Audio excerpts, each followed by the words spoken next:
15 फेब्रुवारीला महाशिवरात्री आहे बघा. आता प्रत्येक वेळेला तुम्ही काय करता, महाशिवरात्रीला उपास पकडता, जय हो बोले, अंतस्ते प्रारंभ स्टेटसला टाकायचं, शिव सदा सहाय ते स्टेटसला टाकायचं, विषय संपला. ह्यानं काय सुद्धा होत नाही. देव मंत्रांच्या अधीन असते. ज्या वेळेला तुम्ही उपास पकडता आणि मंत्र पण तुम्ही ज्या वेळेला जप तप करता त्या दिवशी त्याचं फळ तुम्हाला त्याचं डबल मिळतं, ही ध्यानात घ्या तुम्ही. आता महाशिवरात्रीला तुम्हाला काय करायचं आहे, महामृत्युंजय मंत्राचा जप करायचा, ज्याचा आता पहिला ऍक्सिडेंट भूतकाळात होऊन गेली. ते सारखं कुठं ना कुठं तरी का मोडत असतोय, पडत असतोय, कुठं ना कुठं तरी मोडलेला असतोय. त्यानं महामृत्युंजय मंत्राचा जप करायचा किंवा ओम नमः शिवाय मंत्राचा जप करायचा त्या दिवशी ना. जो भोले भक्त आहे, महादेवांचा भक्त आहे, त्यानं कायम मंत्र केला तरी सुद्धा चालू शकतो या. आणि एखाद्यावरती तंत्रबाधा पण असते काय ना काहीतरी, हो का.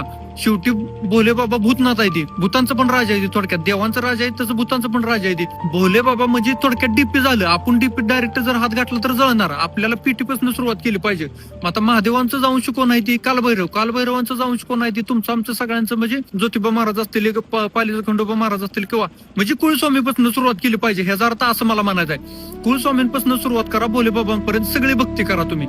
जप तप साधना केल्याशिवाय तुमची बुद्धी व्यवस्थित राहणार नाही. आणि बुद्धी जर व्यवस्थित राहिली तर सगळ्या गोष्टी आपोआप सगळ्या सुरळीत होतील. अलग लक्षात मला काय म्हणायचं आहे, भोले बाबांची साधना सेवा उपासना करण्यामुळे